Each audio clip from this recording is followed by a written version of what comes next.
Jadi mulai banyak hujatan, mulai banyak hinaan, cacian, makian, ancaman itu banyak sekali yang mempersoalkan saya.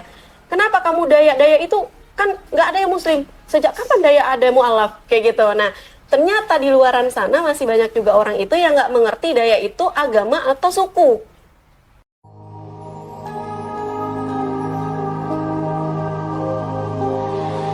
Auzubillahiminasyaitonirrajim. Bismillahirrahmanirrahim. Robi sadri wa yassir amri wa hlul data min lisani yafqahu qawli. Masyaallah tabarakallah. Saya Lisa WR yang sering saya katakan teman belajar inspirasi berani hijrah Dayak Kalimantan Mu'alaf. Nah, saya dari seperti yang tadi sudah saya sampaikan dari Kalimantan. Seperti itu. Oke, Kak Lisa, ini Ramadan berapa nih? Ini Ramadan ke-20. Boleh ceritakan dari beberapa Ramadan itu mana yang paling spesial? Sekarang. Sekarang apa tuh? Karena kalau kemarin itu kan masih tahap belajar ya Bang ya, tahap belajar, dan di situ tuh saya masih semuanya melakukan sendiri seperti itu, dari yang sahur, dari yang buka puasa, dan masih banyak hal-hal yang saya masih belum tahu seperti itu. Dan kedollanya alhamdulillah seiring berjalan waktu berteman dengan orang-orang yang paham, dan sekarang ini di tahun ini itu masya Allah nikmatnya itu terasa. Sahur kita bisa bareng-bareng teman, buka puasa kita bareng-bareng teman, apalagi Munzalan itu menyediakan buka puasa bersama ya Bang ya. Jadi kebersamaan itu dapat sekali gitu. Kenikmatan puasa itu terasa seperti itu. Insya Allah. Oke, Kak Lisa sendiri ada pengalaman unik nggak yang kira-kira didapat ketika 3 Ramadan inilah? Kejadian unik yang paling menarik. Salah satunya, hampir semuanya menarik sebenarnya Bang. Kayak gimana dong? Nah, boleh salah satu. Hampir semuanya menarik nih, kayak gimana dong ya kan? Masya Allah, tabarakallah. Banyak sekali ya kemenarikannya ya. Apa nih, yang nggak sahur gitu tetap puasa seperti itu? Boleh. Itu sering banget. Ya, karena sendiri itu tuh jadi kadang kita malas buat makan sendiri, malas buat sahur. Kalaupun misal ada makanannya tuh kayak nggak asik aja kayak gitu. Nah, lebih asik tuh bareng teman. Makanya saya sering pergi ke masjid ya. Biar ada temannya buat sahur seperti itu. Oke, Kak Lisa sendiri dari pengalaman yang ada, ini kan otomatis biasanya kalau mualaf pertama kali mulai puasa itu kan berat itu pastinya. Nah, ada nggak titik jenuh di saat menjalani proses puasa itu? Sampai sekarang belum. Sampai sekarang belum ya? Belum, alhamdulillah lancar. Lancar-lancar aja. Oke. Masih ada utang nggak puasa tuh? Kayaknya banyak. Karena itu belum tahu, kemarin ternyata harus diganti. Nah, itu tuh Bang, menariknya. Terus kemarin pas lagi ketemu sama teman-teman ngobrol kan, alhamdulillah aku udah selesai nih bayar utang puasa. Hah? Puasa ada utang ya? Kayak gitu.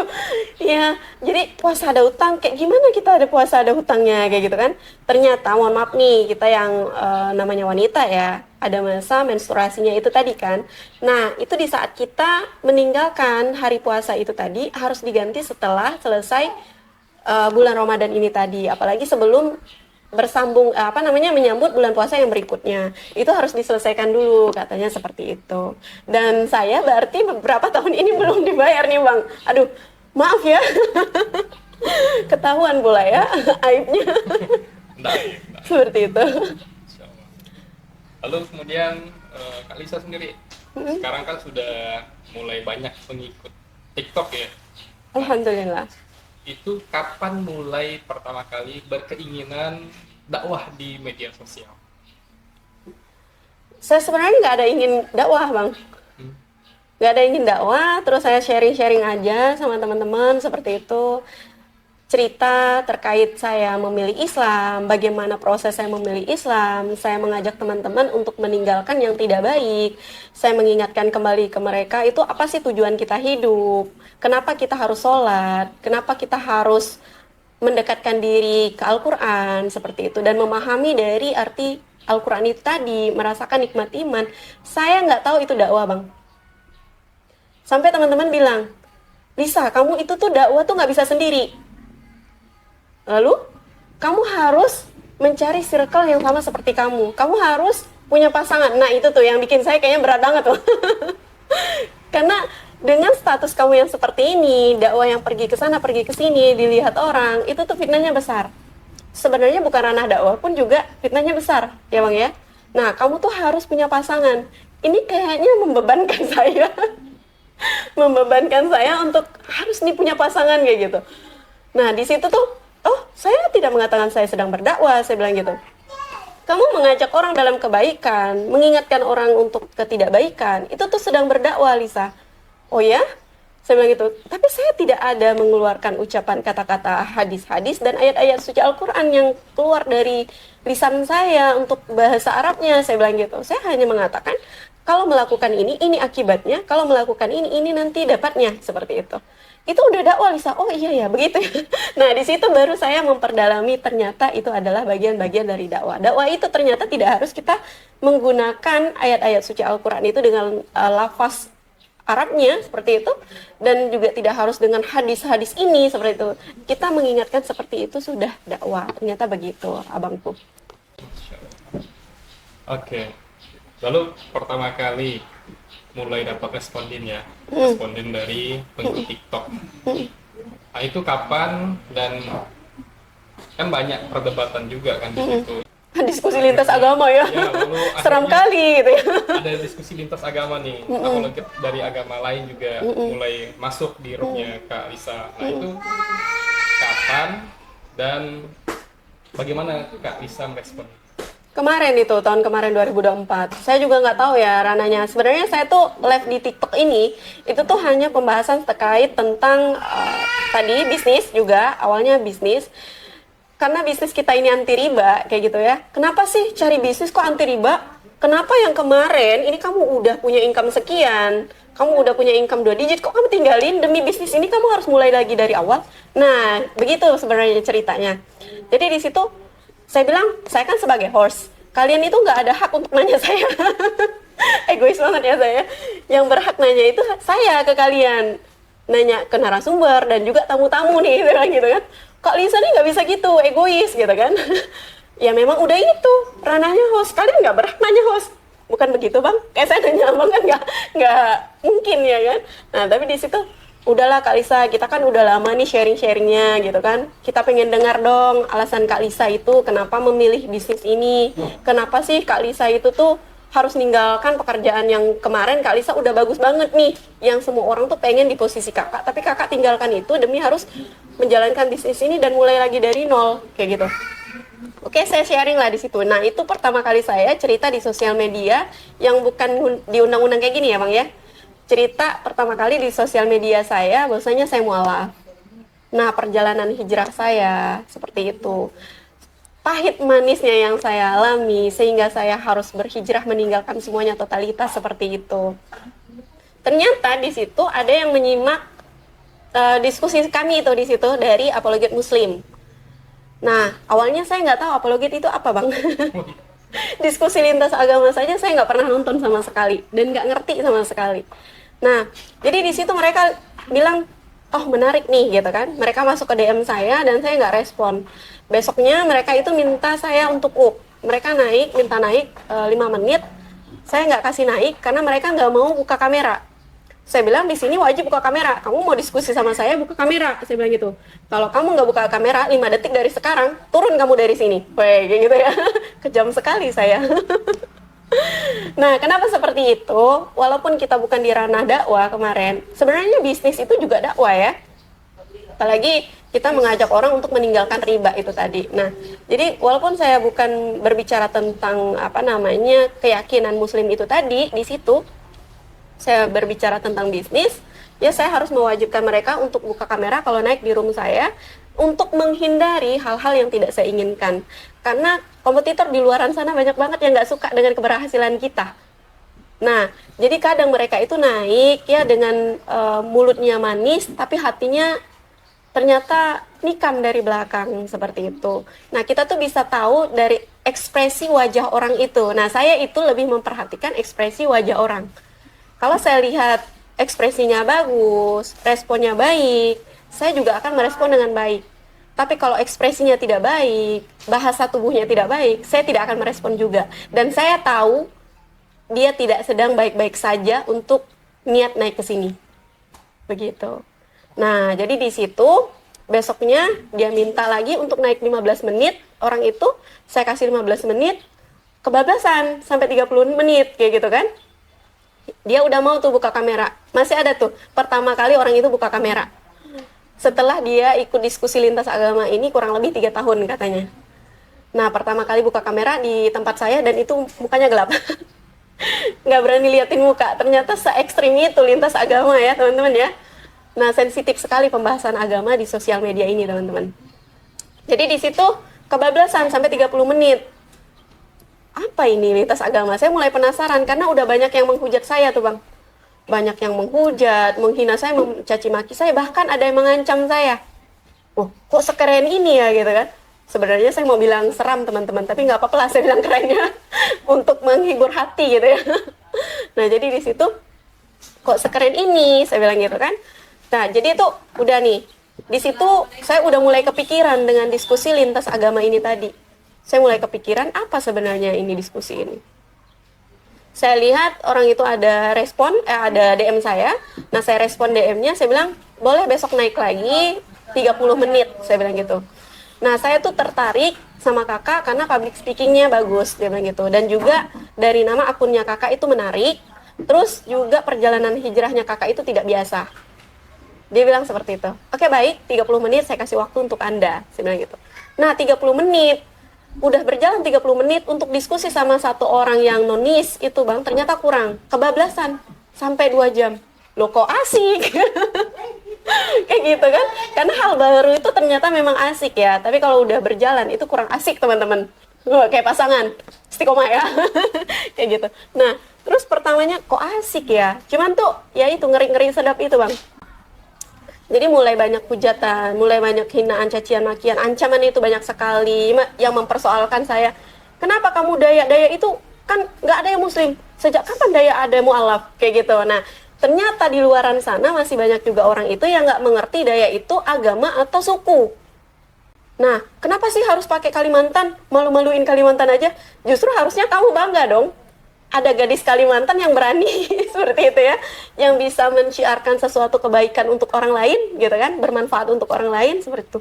Kenapa harus pakai mu'alaf? Biar kamu tenar ya? Ya karena memang itu pilihan saya kayak gitu kan, mu'alaf, saya bangga menjadi mu'alaf. Salah, saya bangga jadi mu'alaf. Gitu ya respon saya kemarin seperti itu. Itu supaya kamu dikenal orang ya, supaya orang tahu ya kamu mu'alaf ya. Supaya ada bahan aja sebenarnya. Kalau orang nggak tahu saya mu'alaf kan nggak ada pertanyaan gitu ya. Tapi karena di situ ada daya Kalimantan mu'alafnya, banyak sekali pertanyaan mereka ternyata. Keren ya nama itu ya. Dan kedepannya alhamdulillah banyak juga dari teman-teman ini jadikan komunitas aja Kak Lisa. Nah seperti itu. Sebenarnya saya juga lagi mikir bagaimana cara untuk membuat komunitas itu. Saya mulainya dari mana? Ya apa aja di komunitas itu yang bisa kita lakukan untuk banyak saudara-saudara kita yang mungkin masih takut dalam mengambil keputusan Islam itu tadi, seperti itu. Begitu abangku. Ada beberapa hal misi yang juga masih saya kejar juga. Tadi juga kayaknya beban juga buat saya. Katanya, Kak Lisa kamu nggak bisa dakwah sendiri. Fitnahnya besar seperti itu ya. Itu kayak ngebeban banget ke saya tuh Bang. Apa iya gitu. Nah karena memang waktu kemarin di Bandung nih, sedikit cerita di Bandung ya Bang ya. Dan di Jakarta itu benar-benar kayak nyesak banget saya. Kak Lisa, udah kayak gini, kamu tuh nggak bisa kalau nggak ada mahramnya, kamu harus ada mahramnya. Atau gini saja, kami yang mencarikan. Sampai digituin, nggak bisa gitu juga. Ini kita cari pasangan hidup, bukan cari imam masjid ya kan. Yang namanya imam hidup itu kan kita harus pilih ya, kita harus cocok nih kriteria dia, kita ngobrol sama dia enak seperti itu ya, wajahnya juga enak dipandang. Oh iya dong jelas gitu. Wajahnya juga enak dipandang, terus juga kita punya visi dan misi yang sama seperti itu. Nah terus itu juga PR-nya. Dan untuk progres yang kemarin-kemarin itu masih saya bismillah masih melanjutkan juga Bang, karena masih banyak PR-PR saya yang masih belum saya selesaikan. Sekarang saya juga lagi fokus di bulan suci Ramadan ini untuk fokus ibadah, benar-benar meningkatkan keimanan saya, karena saya rasa iman itu kan naik turun ya. Saya sempat down seperti itu.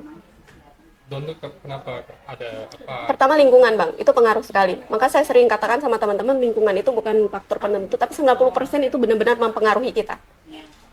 Karena kemarin saya sempat coba untuk merangkul kembali orang-orang yang mohon maaf masih belum Islam itu tadi, dan saya masuk ke dunia mereka, ternyata saya belum kuat iman saya justru di situ sedikit terpengaruh, karena mohon maaf juga makanan apa yang kita makan itu mempengaruhi teman-teman. Dan saya tidak tahu mereka yang sering traktir saya, yang saya biasa traktir, tapi mereka sebagai ucapan syukur mereka juga sering mentraktir saya. Saya tidak tahu sumber itu dari mana. Dan saya merasa ada kejanggalan di diri saya, ada perubahan di diri saya. Saya minta kepada Allah, ya Allah, ada apa dengan diri saya? Sepertinya ada yang aneh dengan diri saya. Saya tidak merasakan nikmat saat saya bersujud. Saya agak teledor nih, ya Allah. Ada apa nih, ya Allah? Nah, terus mereka ngajak saya makan lagi seperti itu, dan ternyata uang yang mereka hasilkan itu adalah dari, mohon maaf ya, dari yang tidak baik seperti itu. Nah, itu sangat mempengaruhi. Padahal walaupun kita tidak tahu, teman-teman. Nah, pentingnya kita mencari tahu itu tadi ya. Itu sangat mempengaruhi, karena apa yang kita makan itu langsung menjadi darah daging dan mempengaruhi karakter diri kita, seperti itu, mempengaruhi sikap kita, perilaku kita, seperti itu, Abang. Oke, Kalisa, harapan untuk teman-teman juga yang nonton, mualaf, para hijrah, para Kristen bahkan, yang mungkin mereka juga lagi mencarinya kan banyak. Apa harapan untuk mereka? Apakah untuk terus belajar tuh bagaimana? Kayak Elisa kan mengalami ya proses pembelajaran itu panjang ya. Nah, boleh kasih harapan? Nah, bagus sekali ya. Jadi ini juga sering banget yang naik ke room-room saya itu, Bang, di saat saya live TikTok itu, mereka yang katanya sedang belajar. Nah, kalau sedang belajar itu, di saat orang lain memberikan masukan kepada dia, ya kan, mengarahkan dia dalam kebaikan, ikuti. Nah, jangan kalian sudah dikasih pengarahan, sudah dikasih nasihat, tapi kalian pembelaan diri, itu sebenarnya bukan sedang mencari kebenaran, tapi mencari pembenaran. Nah, kalau misalnya mau belajar, itu jangan satu tempat, cari di beberapa tempat, biar ada perbandingan. Nah, juga untuk belajar itu bacalah, lebih banyak membaca ya, membaca dari kitab-kitab sucinya itu tadi, pahami itu, seperti itu. Baiknya Muslim maupun, mohon maaf, yang belum Islam gitu, yang belum Islam ya, baik yang Islam maupun yang belum Islam, seperti itu. Nah, jadi untuk yang Muslim sendiri ya, kan banyak juga saudara-saudara kita, ini saya tidak henti-hentinya selalu ingatkan gini, tidak henti-hentinya bilang, banyak yang Islam bisa membaca Al-Quran tapi tidak tahu apa yang mereka baca. Nah, rasakan iman itu, rasakan nikmat Islam itu, pahami apa yang kita baca. Seperti itu. Buat yang non-Muslim di sana ya, kalau kalian sedang mencari tadi, carilah orang yang benar, teman-teman. Cari orang yang benar, bukan melihat oknumnya, tapi melihat kitab sucinya. Karena saya juga sampai di titik ini itu belajar dari Al-Quran itu sendiri. Kalau saya lihat orangnya, mungkin saya nggak di sini, masih kafir saya, Bang. Seperti itu. Itu dulu. Satu pertanyaan terakhir, teman-teman TikTok yang selama ini diskusi, apakah sudah, kan ada dalam tahap belajar ya, apakah sudah ada yang login? Alhamdulillah ya. Jadi biasanya mereka japri itu, Bang. Lebih banyak japri. Nah, jadi saya lebih mengarahkan itu langsung ke masjid, belajar dengan orang-orang seperti ini. Mereka biasanya itu langsung konfirmasi ke saya, Kak ini bagaimana, Kak ini bagaimana. Oh iya bagus, seperti itu. Kalau untuk yang syahadat di room saya katakan belum, Bang. Tapi orang-orang yang untuk mau login itu mereka ada konfirmasi langsung DM ke saya. Seperti itu. Dan satu lagi teman-teman, ini tinggal 10 hari lagi kita Ramadan ya. Fokuskan untuk ibadah Ramadannya, meningkatkan iman kita. Jangan lagi main-main, teman-teman, kita nggak tahu namanya usia, ya kan. Rasanya tuh rugi sekali kalau kita melewatkan bulan-bulan yang indah ini, yang penuh rahmat ini, seperti itu. Perbanyak istighfar, perbanyak ibadah kita. Nah ini kami dan teman-teman juga mau itikaf, teman-teman. Oke, jangan lupa teman-teman bantu di support juga channel YouTube saya, Lisa WR IBH. Jadi tulisannya Lisa seperti biasa, WR spasi IBH. Itu teman-teman. Karena ada juga yang Lisa Winner 49, itu nggak saya pakai, saya lupa sandinya. Dan untuk TikToknya saya Dayak Kalimantan Mu'alaf. Seperti itu. Instagram Lisa Winner 49. Di follow semua ya teman-teman ya, Masya Allah, tabarakallah. Barakallah.